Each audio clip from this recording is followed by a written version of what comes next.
The city below was a graveyard.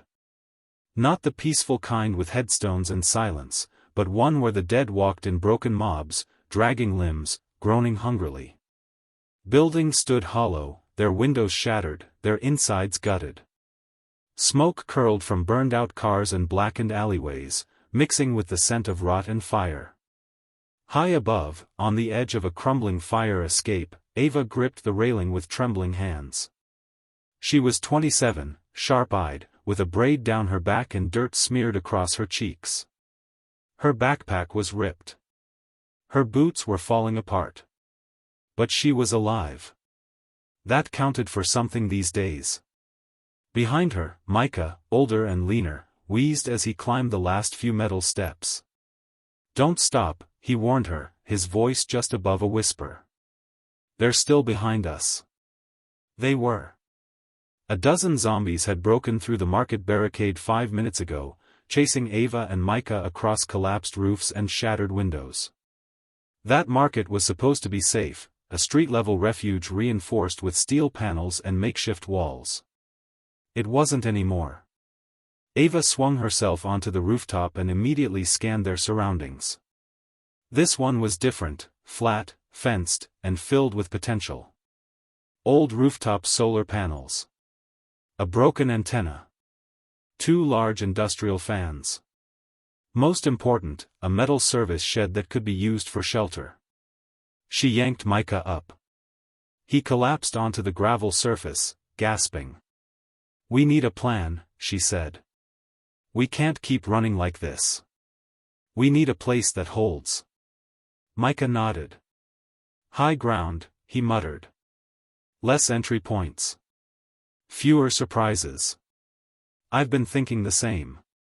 Ava glanced at the service shed and then the other connected rooftops. The skyline was jagged but reachable. Some roofs were connected by planks or bent signs. Some had satellite dishes. A few had makeshift gardens from before the fall. It wasn't much, but it was something. She whispered, "What if we make this permanent?" Micah raised an eyebrow. "You mean live up here?" "No," she said. "Survive up here." They weren't alone for long. Within hours, 2 more survivors stumbled onto the same rooftop: Juno, a teenage engineer with a homemade drone, and Ellis, a former firefighter who still wore his tattered turnout coat like armor. Word had spread, Ava and Micah had made it out of the market. And now they were up high. That alone gave people hope. By nightfall, there were 7 of them on the roof. They shared a can of beans and passed around a cracked pair of binoculars. Each one told a different version of the city's fall: how the outbreak started in the metro, how the hospitals turned overnight, how the evacuation zones became feeding pits. Every survivor had lost someone. And every one of them was done running. Ava stood up, her voice clear in the moonlight. "If we stay scattered, we die. But if we work together, if we claim this rooftop, we could make it a home. We could fortify. Set traps. Connect roofs.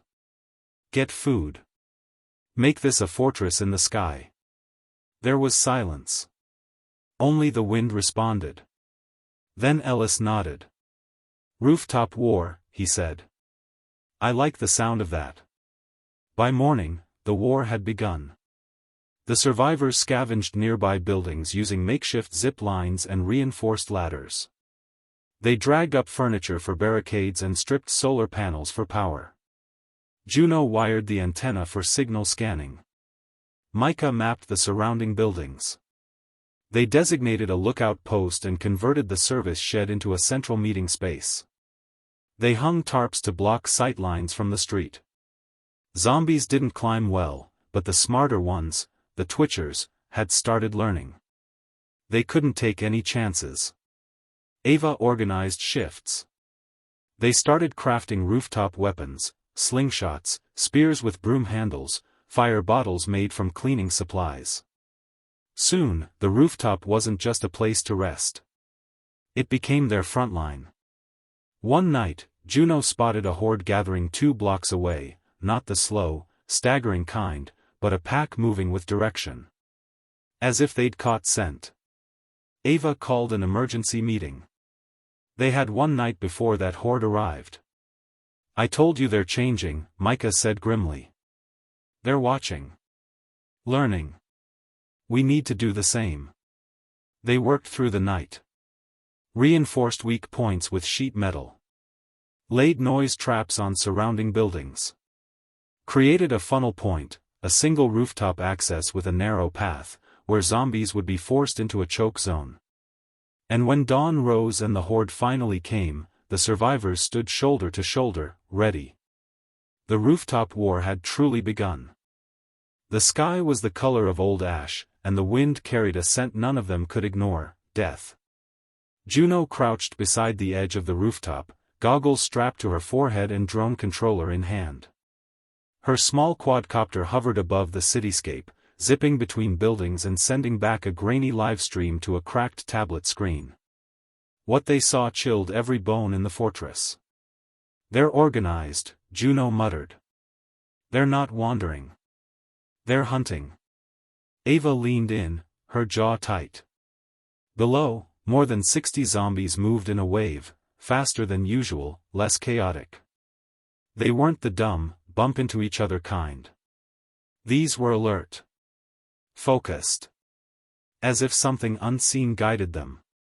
"They're headed straight for us," Ellis said grimly, his fire axe balanced against his shoulder. "No, they're headed for this block," Micah corrected. "But they'll find us. Sooner or later." The rooftop fortress had come together fast in the last 48 hours. They'd secured the ladder entrance, reinforced the metal service shed, connected 2 adjacent roofs with scavenged planks, and set up a rainwater collector. But none of that mattered if they couldn't hold against this. Ava didn't hesitate. "We fight. But we don't fight stupid." She ordered everyone into motion. They didn't have bullets, guns attracted more walkers than they killed, but they had tools, fire, and strategy. Micah and Ellis prepped the choke zone, a narrow path between 2 HVAC units leading to the only roof access point. The plan was simple: force the horde to funnel into a kill corridor. There, the survivors would pick them off one by one with poles, spears, and fire bottles. Meanwhile, Ava and Juno focused on the roof's perimeter. They rigged noise traps, cans strung on wire, broken glass bottles, and makeshift alarms tied to string, and created escape routes across 3 neighboring rooftops, should the fight go bad. "Worst-case scenario," Ava said, looking Juno in the eye, "you take the drone, find higher ground, and lead any survivors back here later. Understand?" Juno didn't like it, but she nodded. "I'll make it count." As dusk fell, the city's usual background hum faded to silence. Even the wind seemed to stop. And then the first sound came: scraping, groaning, shuffling feet, followed by the sharp clatter of cans on wire. "They're here," Ellis whispered. From the alley below, the first zombies reached the building's base. They clawed at walls and windows, searching for a way up. And then, slowly, as if recalling half-forgotten instincts, they began to climb. Using drainpipes. Fire escapes. Stackable debris. 10 minutes, Juno whispered. "Maybe less." Micah's breath hitched. "Then we make them regret every step." One by one, the infected emerged over the edge of the roof. Most were slow, skin peeling, eyes clouded, bones bent unnaturally, but behind them came the twitchers. Their heads jerked like marionettes. They moved erratically, with bursts of terrifying speed. The survivors didn't panic. They stood at their stations. Ava gave the signal. Micah was first. He drove a sharpened iron rod through the face of the lead zombie. Ellis followed, cleaving another down with a swing of his axe that sent blood spraying against the barricade. They held the line, too wide, rotating in and out every few hits. The fire bottles came next. Juno hurled one into a clump of twitchers. It burst into flame, illuminating the horde in a ghastly orange light. Burning screams echoed across the rooftops. The noise was deafening, the smell worse. More came. 10, 15, 20. Too many. Ava saw the barricade shudder under the pressure. It wouldn't last. She grabbed a flare gun from their emergency kit. Only one shot left. She didn't hesitate. She fired it high into the sky. The red flare arced upward, casting light over the entire block. And from the distance, another flare answered. Juno gasped. There's someone out there. But there was no time to celebrate. The barricade cracked. A twitcher broke through, snarling and sprinting toward them. Ava ducked low, swung her pipe, and dropped it at the knees. Ellis finished the job with his axe. The group began to fall back across the plank bridge to the next rooftop. The flames kept the rest at bay, but they were losing ground. As the last of them crossed over, Ava turned, struck the bridge with a hammer, and watched it tumble to the alley below. The gap was now unjumpable. They had survived the night. Barely. But something had changed. These zombies weren't just instinct. They were strategy. Something down there was learning. Ava looked at the others. This isn't over. They'll come again. Stronger. Ellis spat over the side. Then we get smarter. We make this rooftop unbreakable. Micah added, and we find whoever sent that second flare. The rooftop war was only beginning. Dawn crept over the skyline, painting the war-torn rooftops in muted gold. Smoke still drifted from the rooftop where the survivors had held their ground hours ago. Blood stained the gravel. The barricade was in ruins. Yet Ava stood, bruised and unbroken, eyes locked on the horizon where the second flare had appeared. She hadn't slept. None of them had. What do you think it means? Juno asked, seated beside the solar array, adjusting her drone's damaged propeller. Ava's voice was steady. It means we're not alone. Micah joined them with a steaming tin mug. Could be a trap, he warned, or could be someone with better defenses. Either way, we find out. They had spent days thinking they were the only living ones left in this quadrant. The flare changed everything. It hinted at more survivors, maybe a stronger group, maybe even hope.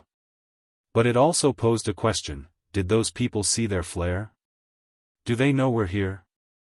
Juno launched her drone again, this time setting it to scan northward, toward where the flare had bloomed the night before. The wind jostled the small quadcopter, but it climbed smoothly, buzzing between rooftops and ruined towers. They watched the tablet screen as it fed back grainy but clear video. Miles of collapsed streets. Burned-out apartments. And then, a glint. A flash of movement. There, Ava pointed. On top of an old hospital building, someone had painted a massive symbol in white, 3 circles forming a triangle. Near it stood what looked like a human figure waving a flag. That's a sign, Ellis muttered. Military? Civilian? No uniform, Juno said. But they've fortified that roof. Look, sandbags. Solar panels. A rain trap. Micah leaned in. They're like us. Ava smiled faintly. Or better. We need to reach them. That afternoon, they began planning the recon. The hospital rooftop was 8 blocks north, too far to travel across roofs alone. The gaps between buildings widened in that direction, and some blocks had collapsed entirely.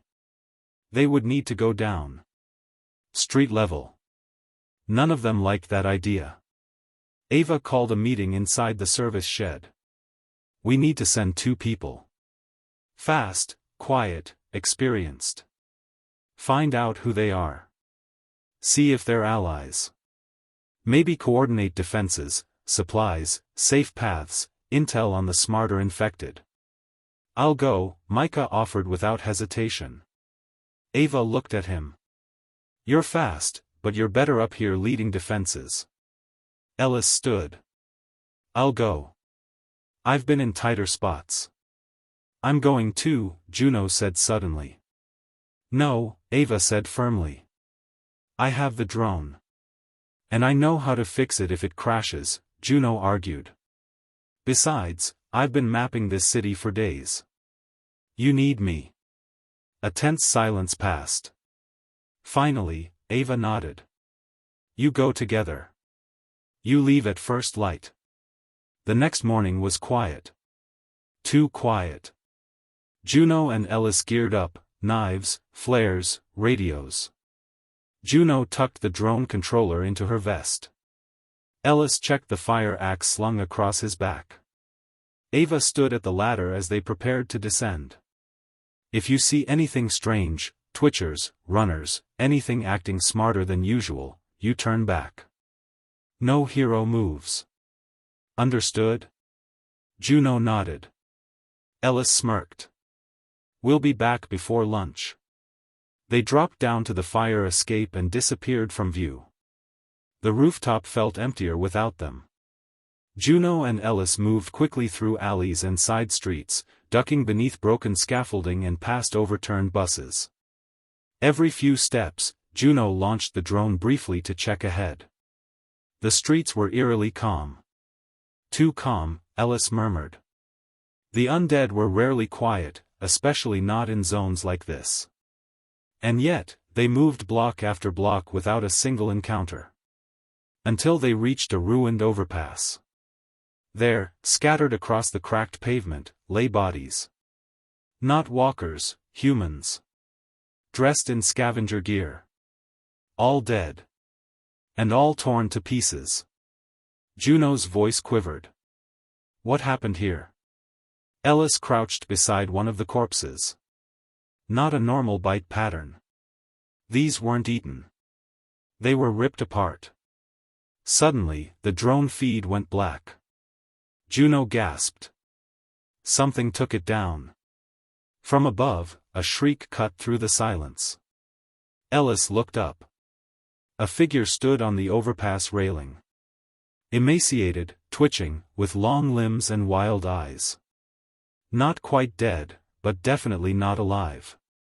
It leapt from the ledge, moving faster than anything they'd seen. Run! They sprinted, ducking into a collapsed subway entrance as the shrieking infected chased them. More appeared behind it, twitchers, but worse. Intelligent. Coordinated. Hunters. Ellis tossed a flare behind them, the blast echoing as they vanished into the darkness. Back at the rooftop fortress, Ava paced. The radio crackled. We've made contact, Juno's voice, panicked. But, they're not normal, intelligent, they're learning, we're going dark. Then silence. Ava stared at the radio, jaw clenched. Something had changed out there. And now two of theirs were trapped in it. The rooftop wasn't just a fortress anymore. It was a base of resistance. And it had just become the front line of a war against something far worse than mindless zombies. The fortress was too quiet. Ava stood alone at the northern edge of the rooftop, staring into the distance where Juno and Ellis had vanished hours ago. The flare had long since burned out. The last radio signal crackled no more. The silence wasn't just unsettling, it was terrifying. They should have checked in by now, Micah muttered as he joined her. His face was drawn, pale. He hadn't slept either. They did, Ava replied softly. Right before they were attacked. Something new found them. Micah nodded slowly. The scream Juno described. The way they were ambushed. It's not the infected we're used to. Then it's a new threat, Ava said grimly. And we need to understand it before it reaches us. Behind them, the remaining survivors, now just 5 on the rooftop, worked quietly, fortifying defenses, sharpening poles, checking water supplies. The usual routines felt heavier now, like rituals meant to mask rising dread. Juno's spare drone parts lay beside her cot, untouched. Her absence was a wound no one wanted to speak about. Ava finally broke the silence. We can't wait for them. We need to prepare. That night, the wind picked up. With it came a sound none of them had heard before on the rooftops, a sharp, rhythmic tapping. Like claws on concrete. Followed by a metallic screech. Then, silence. Micah grabbed the binoculars and scanned the southern roofline. I don't see anything, he whispered. But something's moving, low. Ellis's warning came back to Ava in a flash, they're learning. She turned to the others. Positions. No noise. Watch every shadow. The survivors crouched low. Hours passed. The tapping returned, this time closer. From the southeast corner of the rooftop, a bent pipe clanged softly. Then something leapt. It landed on the roof without a sound, a figure tall and skeletal, bones protruding unnaturally beneath gray, leathery skin. Its eyes glowed faintly, and it didn't shuffle or groan. It stalked, scanning its surroundings like a predator. Ava's blood went cold. It was humanoid, but its movements were animal-like. Deliberate. Fast. Micah raised his spear, but Ava stopped him. Wait. The creature moved silently to the base of their barricade and crouched. Studied it. Analyzed it. Then, without warning, it bolted, faster than any infected they'd ever seen, and scaled the wall with frightening ease. Now! Micah lunged, driving the spear forward. The creature dodged mid-sprint. Ava slammed it with a metal pipe, but it twisted, grabbing the pipe and hurling it across the rooftop. It shrieked, a high-pitched, unnatural sound, then sprang backward and disappeared over the ledge. Gone. Everyone froze. Micah exhaled. What the hell was that? Not just a twitcher, Ava said. That thing knew what it was doing. And it was testing us, added one of the younger survivors, Lena, her voice shaking. Like a scout. Ava looked at the ledge. Then more are coming. The next morning brought grim confirmation. Juno's drone, the backup unit she'd coded to return automatically in case of signal loss, buzzed onto the rooftop. It was scorched, cracked, and its memory almost full. Ava and Micah plugged the feed into the tablet. The footage was choppy but clear enough. Juno and Ellis had made it to the hospital rooftop. A group of survivors greeted them, real, breathing humans with an organized defense. But then the footage showed something else. A blur. A coordinated assault. 5 of the new infected, the same kind Ava had seen last night, attacked from multiple angles, targeting weak points in the defense. They used distraction. They ambushed. One even disabled a camera. The screen went black after that. Micah stood up slowly. They're not just learning. They're hunting. Like a pack. Ava felt something heavy settle in her chest. We're not fighting zombies anymore.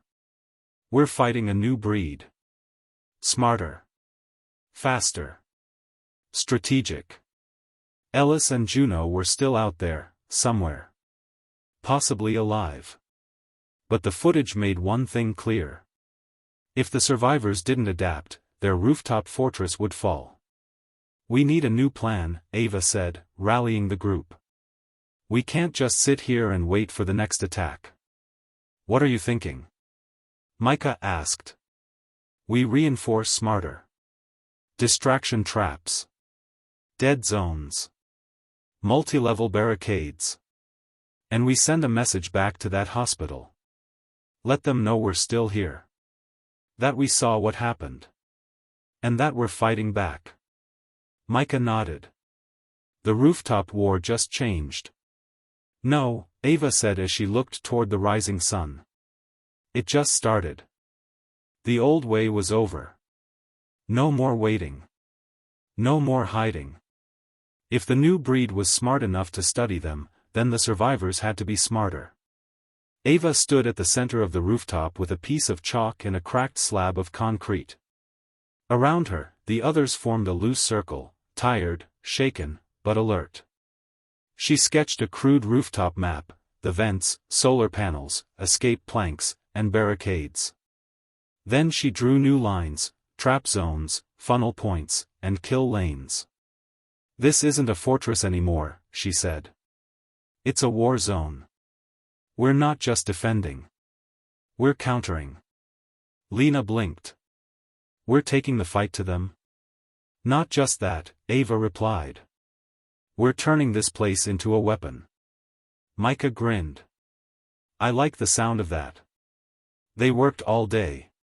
First, Ava had Micah and Lena set up false weak points along the edge of the rooftop. Old wooden barricades were intentionally loosened, giving the illusion of an easy breach. But just beyond them, hidden pressure plates made from scavenged spring coils and broken floorboards waited, enough to snap ankles or trip even the fastest infected. Next came the noise traps. Tin cans tied with fishing wire, empty shell casings rigged to drop from vents, and rows of broken glass hidden beneath cloth to catch the quiet ones. Juno's drone footage had taught them one key fact: the new breed was watching. But it didn't know everything yet. So Ava planned to feed it the wrong information. They made it look like the northern side of the roof was weakest, even moved some of their supplies there. In truth, the southern side was heavily fortified with sharpened poles, quick-latch spike gates, and mounted fire bottles. At nightfall, they added the last piece: flame. Lena soaked old clothes in kerosene and strung them along wires over the traps. One match would turn the rooftop into a glowing, smoky maze of confusion, perfect for slowing down even the most coordinated assault. Midnight came like a knife. The wind howled louder. The air felt thicker. And then, just like before, it started, the tapping. But this time, it came from two directions. Metal to metal. Slow. Measured. Deliberate. Ava crouched behind a vent, holding her pipe. Micah was beside her with a sharpened broomstick wrapped in barbed wire. Lena stayed hidden in the utility shed with her fire bottle and a string tied to the kerosene wires. They waited. The first creature appeared on the north side, exactly where Ava expected. It crept along the rooftop edge, scanning the false barricades. Then another followed. And another. 4 of them. Maybe 5. Ava squinted. They're split. Testing both sides. Micah whispered, "We need to spring the trap." "Not yet," Ava replied. "Let them commit." One of the creatures stepped onto the false board. A sharp snap. It dropped, howling, and rolled straight into a row of tripwires, dragging 2 more with it. The noise set off the cans and shell traps. Lena yanked the wire. Whoosh! Flames erupted across the north end. A wall of fire cut through the rooftop, trapping 3 of the attackers. One shrieked in agony as it writhed, trying to climb the wall. Another leapt the wrong way, straight into Ava's spear trap. It died fast. The 4th and 5th weren't so reckless. They retreated toward the western ledge, where a decoy water tank now housed a second surprise. Micah dashed forward and shoved the tank over. It burst apart with a roar, not water, but a slurry of oil and ash. The attackers slipped, staggered, and Ava struck one square in the jaw with a rebar club. It didn't go down easily. It fought. Blocked. Countered. She ducked a swing and smashed it again, harder. This time, it dropped. The last of them hissed. Not out of pain. Out of anger. It looked at Ava. Recognized her. Then turned and vanished into the dark. Silence returned. Smoke drifted. The rooftop glowed with dying fire. Ava fell to one knee, chest heaving. Blood, not hers, streaked her arm. Micah limped over, panting. That worked. They're not invincible, Ava said, voice hoarse. But they're learning from every mistake. They'll be back, Lena whispered. They always come back. And next time, Ava said, they'll avoid the same traps. Micah sat down hard. So we keep changing the game. Ava looked around. The rooftop was scarred but standing. We survived tonight. That's a message. To who? Lena asked. To whoever's still alive. To whoever launched that flare. We're not done. We're not giving up. As dawn painted the city in pale gray, Ava climbed the tallest rooftop antenna and attached a small signal dish. Not a flare this time. A broadcast. We are alive. We are resisting. We're at Midtown Sector 7. If you can hear this, respond. If you can't respond, survive. And know this. She paused. The rooftop war isn't over. It's just getting started. The rooftop was calm again, but calm meant nothing anymore. After the last night's counterattack, the survivors moved like ghosts through their own fortress, constantly watching the sky and the edges of nearby roofs. Smoke still curled from the blackened north end, and broken traps were being repaired under Micah's supervision. They were alive, but they all felt it. This war wasn't over. It was escalating. Ava sat beside the signal dish, fingers tapping nervously on the small cracked monitor. She had been repeating the same message every hour, voice growing hoarser each time. Then finally, a crackle. Sector 7? Is this Ava? If you're hearing this, you're not alone. She bolted upright. Micah rushed over, eyes wide. Was that? Yes. She turned the dial. Say again. We're receiving you. Who is this? The reply came slower, deliberate, but laced with fatigue. This is Captain Orion Reyes of Haven Group 3. Broadcasting from the old university rooftop, Sector 3. The voice was deep, steady. Military. But the exhaustion in it told a deeper story. We've been hearing your signal for 2 days, he continued. Didn't reply sooner, lost too many trying to power our antenna. We saw your flare. We saw your fire last night. You're fighting the same things we are. Ava's heart pounded. The new breed? Yes.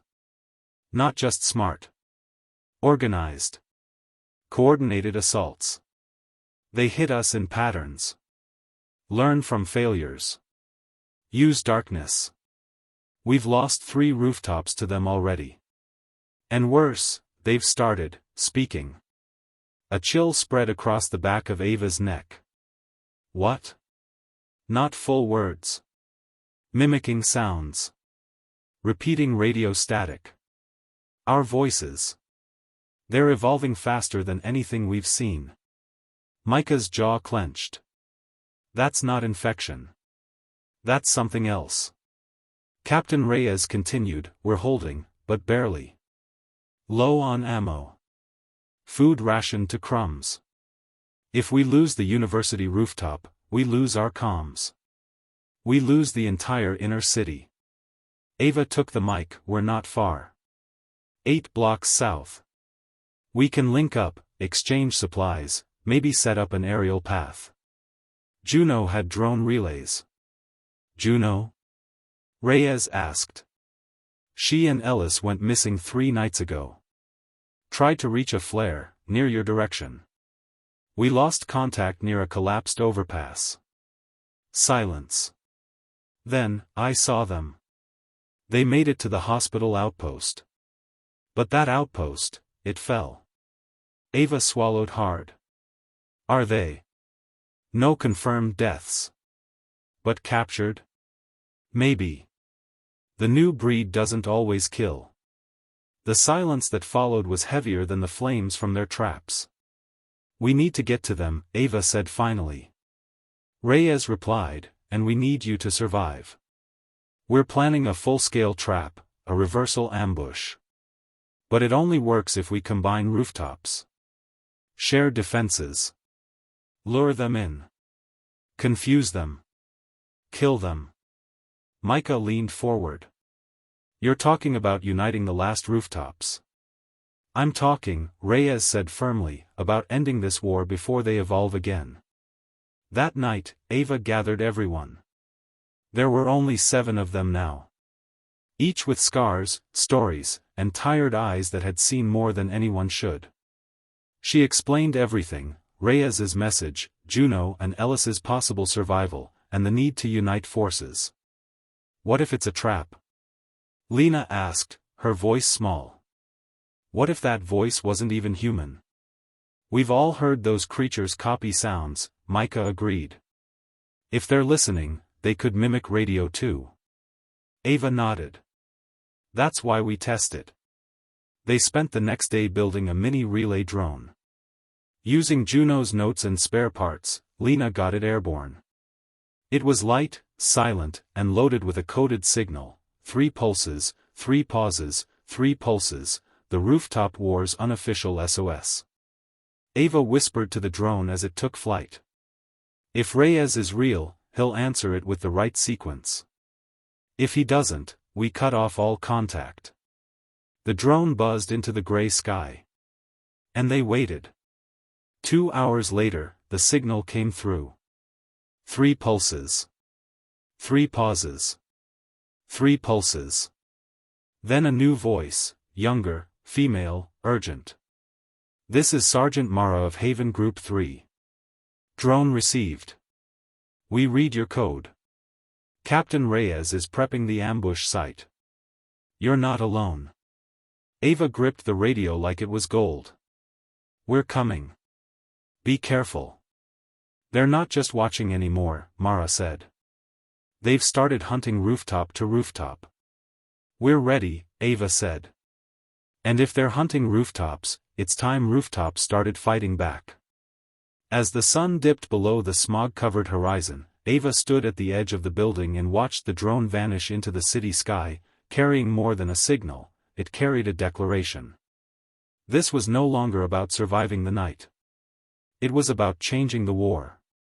The city wasn't dead yet. And neither were its defenders. The plan was madness. But it was all they had. At sunrise, Ava looked out across the concrete skyline. Distant rooftops once scattered with chaos now pulsed with coordinated movement. Signals blinked. Smoke plumes rose in set intervals. Rooftops that once felt like isolated islands were now connected by purpose, and a shared enemy. Micah adjusted the crude radio backpack strapped to his shoulders. 3 rooftop groups have confirmed, he said. Reyes, the university crew. Mara's scouts from the East Towers. And one we didn't expect, the fire station survivors from District 8. Ava glanced over. They have weapons? Fire hoses, axes, and, get this, Molotov drones. Real improvised stuff. She smiled despite the tension. Guess humanity still knows how to fight with whatever's left. They gathered everyone on their roof for one final briefing before the offensive. The group stood beneath a flapping piece of cloth they had painted with a simple message, "We fight together."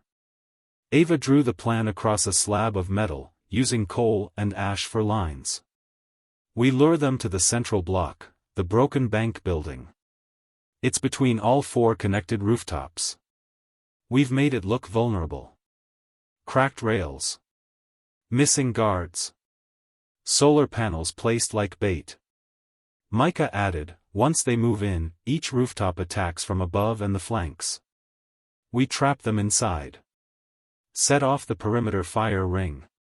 And then close the top gate. And if it works, Lena whispered, we wipe out a whole hunting pack. Ava nodded. Maybe more. The key is timing. If even one team hesitates, they scatter. They all knew the risk. But they were done running.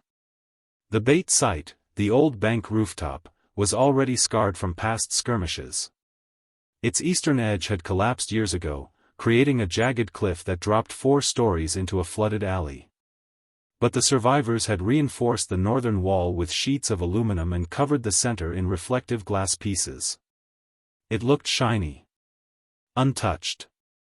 Weak. Perfect for an ambush. From above, the 4 allied rooftops, the university, fire station, East Tower, and Ava's, had overlapping views. Each one was equipped with ranged weapons, gas traps, and manual fire starters. By late afternoon, the city was still. Too still. Ava crouched behind a pipe vent with her binoculars trained on the south. Micah, stationed next to a drone camera, nodded. "They're watching us." "How many?" "At least 7. She turned the radio dial. "All units, prepare for Phase 1. It began with noise. The rooftop speakers, salvaged from the university lab, blasted static, then snippets of human voices, crying, screaming, calling for help. Old recordings meant to mimic a desperate, unguarded group. From the shadows of distant buildings, the new breed emerged. Faster. Smarter. Scarier. They didn't lunge blindly. They scouted. One climbed a pipe and scanned the bank's rooftop. Another crouched at the edge of a crane arm, sniffing the air. Then the pack moved. In complete synchronization, they swept across the rooftops, leaping silently from ledge to ledge, avoiding exposed traps. Ava's voice came through the comm, "Phase 2. Hold positions. Do not engage." Micah whispered, "They're on the roof. 2 are already inside." Lena watched the monitors, her face pale. "They're spreading. Mapping the building." Reyes's calm voice crackled in response. "We hit them at 3:17. On my mark." The clock ticked down. 3:16. The lead-infected raised its head, glowing eyes scanning the glass, maybe sensing the trap. Then it opened its mouth and let out a scream, high-pitched, unnatural. Now. At 3:17, the rooftop exploded into motion. Flames erupted across the aluminum barrier, a controlled arc of fire. Gas canisters hidden in crates blew, sending smoke billowing. Net traps fired from spring-loaded rigs, catching 2 creatures mid-air. Micah fired the Molotov drone. It dropped a small bottle into the middle of the group. A fireball roared to life. From the East Tower, Mara's snipers struck with crossbows and makeshift rifles. The fire station crew rolled out hoses, spraying the rear flank and pushing the infected toward the center. Ava charged. Her group descended ropes, attacking from the left. The infected fought back, harder than expected. One dodged her swing, another tackled Micah to the ground. But Reyes's team had the final play. They dropped a steel grate, scavenged from a collapsed train tunnel, over the top of the bank's stairwell, sealing the remaining infected inside. Trapped. Burning. Shrieking. Falling apart.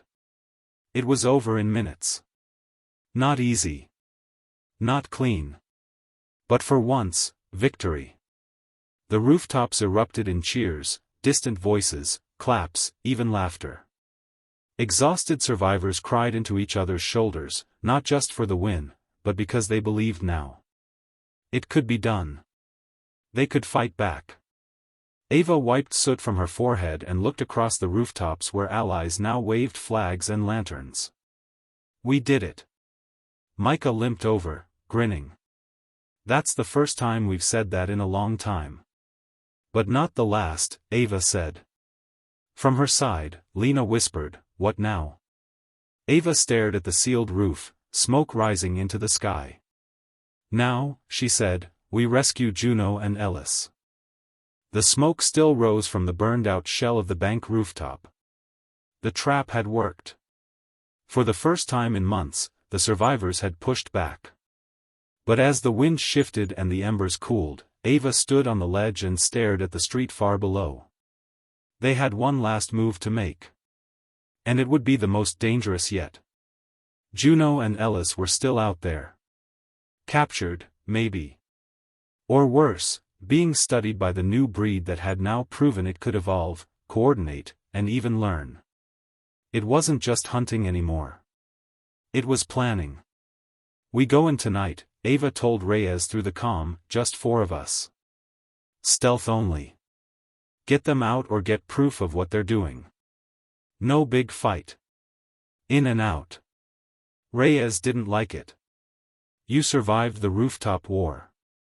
Don't throw it away underground." "I'm not," she said. "I'm finishing what we started." The group that descended was small and silent: Ava, Micah, Lena, and Mara from the university rooftop. Each carried only what they needed: blades, silent weapons, flares, and a makeshift EMP device meant to disable any infected tech. They reached the old hospital by nightfall. Its glass windows were shattered, vines growing up its stone face. Once a sanctuary, now it looked like a tomb. But inside, light flickered. "We're not alone," Lena whispered. They crept in through the basement level. Every hallway was dust and ash.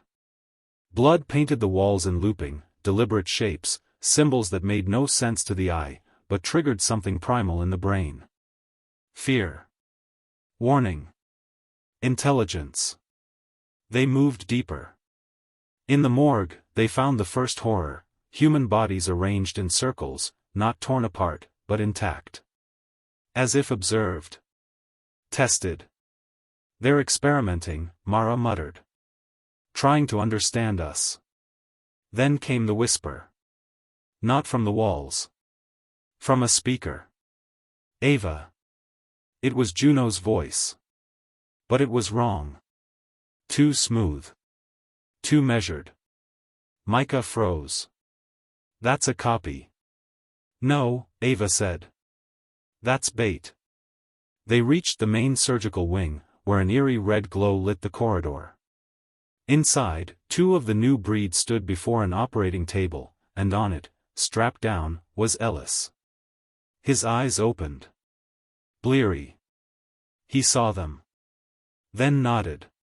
He was still alive. Micah raised his weapon, but Ava stopped him. "EMP first," she said. Lena tossed the device. A pulse of white light burst through the room. The creatures screamed, not in pain, but in confusion, twitching like broken machines. Ava and Mara lunged forward, cutting one down before it could recover. The other scrambled backward, crawling like a spider, and disappeared into the vents. Ellis gasped. "They took Juno. She's not dead. She's deeper in the research vault. Help me cut him loose," Mara said. Ava turned toward the elevator shaft that led down to the vault. "I'm going after her." "You'll never make it alone," Lena said. "I'm not going alone." She pulled a flare from her vest and lit it. The smoke spiraled up the shaft. From the rooftops above, from the survivors who had waited for her signal, came a reply. Another flare. Another spark. They were coming. Ava reached the lowest level and found Juno inside a sealed chamber, held in what looked like a containment pod surrounded by shattered computer screens. The moment Ava opened the door, Juno fell forward into her arms. "You came," she whispered. "Always," Ava said. "We're going home." Suddenly, the walls groaned. Lights flickered.